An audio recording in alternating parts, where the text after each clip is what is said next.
Right, it's Saturday night, 27th of February, 8:30 in the evening, and we're outside the Student Union down here at De University, and we're joined by Becky. How are you? I'm right, thank you. Okay, so tell us what's going on this evening.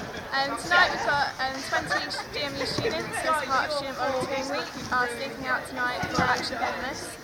What we hope the aim of the night will be to raise awareness of Action Homeless itself and also raise a bit of money and just generally get the students to have a look and see that homelessness does happen in Leicester and in the area that they live in. And how many volunteers did you actually have to come out tonight? Did you have to turn anyone away? We did have to turn 6 students away because we had a maximum of 20, and I think we've got about 18 here tonight, so it's a good turnout. And do you think things like this are useful for raising awareness amongst students of things like homelessness?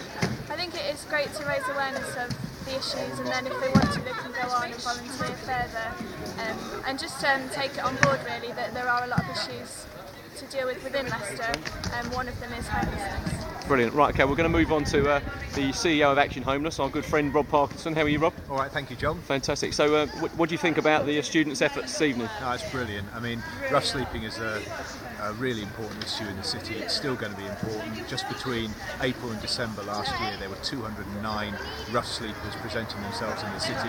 They're the people we know about. It's probably the tip of a much bigger iceberg in terms of the number of people who are in housing crisis with housing problems in the city. So for the students to come out tonight and want to make a point and say this is a really important issue for the student body, but much more importantly than that, that's a really important issue for people living in Leicester. It's absolutely fantastic, and all credit to them. I mean, do you think like the mainstream media still represents sort of the stereotype of a homeless person is a certain type of person, and really it's about myth busting, isn't it? You know, it can affect anybody. Yeah, I think a lot of us, before we have any idea about what homelessness really is, have those kind of preconceptions and stereotypes about what homelessness is and how people get into that situation, and it's all to do with drugs and alcohol and those kind of things. And yes, they are issues in terms of rough sleeping and homelessness, but they're not the main important ones. And we've got to get underneath the myths and look at the reality of the situation and find out why people get into this situation in the first place and what we can do to help them get out of it. And this is one of the starting points for all of that.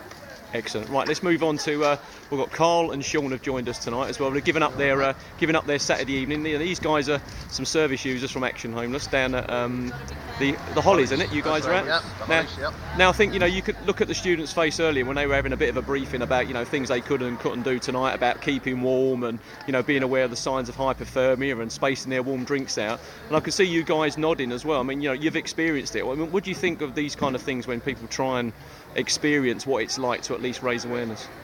Well, I'm grateful that they're actually doing it to raise some sort of awareness about what's going on.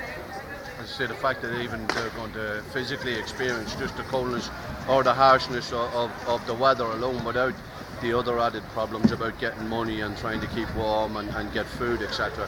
is, it's a start. And I mean, the fact that they've come out to do it and show some awareness is brilliant. Any advertising towards the fact that people, are homeless and still are living on the streets and there isn't enough properties at the moment to home and feed everybody, it's excellent. It's due to the good works of everybody here, including yourself and everyone around, drawing awareness to it, that we've come down to say hello and say thank you to everyone that's involved. No, it's brilliant because you guys gave just a brief insight of your own experiences and stuff. And Carl, you were saying you experienced 3 nights of actually sleeping rough, didn't you? Near the Ballantyne's Leisure Centre there, near the Blowers, and people throwing bottles at you and all that kind of stuff. And yeah, it's not always about people that have experienced domestic violence or abuse alcohol. It can be anything like family breakdown or anything, losing your job. Yeah, personally, it was a relationship breakdown. Me and my partner split up. I had to move home. Simple as that. I had nowhere to go. None of my family attended me. Ended up on the streets. I don't do drugs. I drink, but not excessively. I'm social. But I've got no dependencies on anything other than. And this was something you were saying as well, wasn't it? Wasn't it, Sean? I'm not a drinker or a smoker of any type now. I've just recently quit cigarettes, just basically to budget as well. It wasn't to do with health as well. It's the money that you have to survive on and budget yourself. To even cutting down on bus fares and things like that to live on. Food's more important, and you find that when you do tend to. When you are in that situation and relying on very little money and you've no one else to turn to, that in fact you do make things last, and you are able to survive. And as you said, it was due to me losing my job and having an accident and holding my knee that I ended up becoming in the system through the hospitals. And I'm still learning every day, and I'm meeting people with some amazing stories of survival. And I think we all survivors in our own right. Some have better opportunities than others, but I do believe if you do put yourself out and about there, that you will be seen, and that you will have a chance to get on. You just don't give up, I think one of the things, I think you said it, Sean, as well upstairs when you were talking to the students, is about that you've come across lots of people in the service users of Action Homeless, and there's those that are affected by alcohol dependency and drug use and stuff like that. At the end of the day, you said they're all human beings, and they all deserve a chance, and they all deserve some help. And I think again, it's breaking down that stereotype, isn't it, from the mainstream media. Well, as Sean says, there are many different people, many different personalities within the places, with both views. Each one deserves their own right to make the lives better. You see, we see these people, men and women, and people with children and all. We see them as they are, as themselves. We're not judging them. We see them as people, as they see us as people. So we're not judging each other on the terms of what addictions or whatever we have. We're just on the same terms as surviving every day. So wherefore, when you go out the street, then it becomes finger pointing and judgmental onto what way you live and who you are, and society seems to determine how good a person you are or what you're not. But when you live with people every day and you get to know them as they are themselves, they're actually good people. It's just circumstances or what have you, problems that the way they've been treated maybe on the streets has caused them to maybe get worse addictions and trying to block it out. So there's many various forms of mental abuse out on the streets, not just by people that has problems, but by people that has no understanding of ignorance, of these people. And as I say, we come across them every day.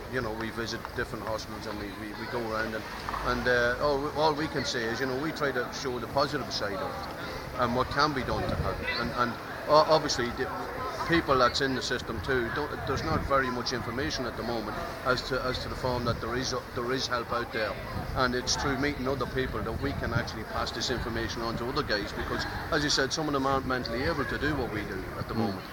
Some of them have physical disabilities or the drug habits or whatever. They can't leave the room, so in a sense it's a prison for them. But for us, we use the positive step of things to meet people, and we can carry that message back to them as well to say what people are doing. Fantastic. Well, certainly it'd be great to get you guys involved in our homelessness news agency, Down Not Out, because again, you've got things to share, and also you were very good standing up there sharing your experiences with the students. It's very humbling. So well done for doing that, and also the great Upwards and Onwards magazine that the guys have got down at Action Homeless as well. Right, what I'm going to do, I'm going to go over here to these ladies over here. Nice one, guys. Thanks very much. Right, I'm going to come over and record these ladies who are nice and comfortable here.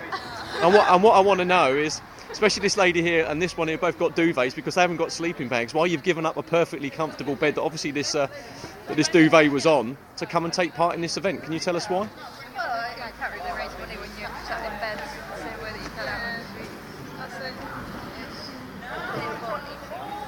You think it's an important issue, do you? Yeah, definitely.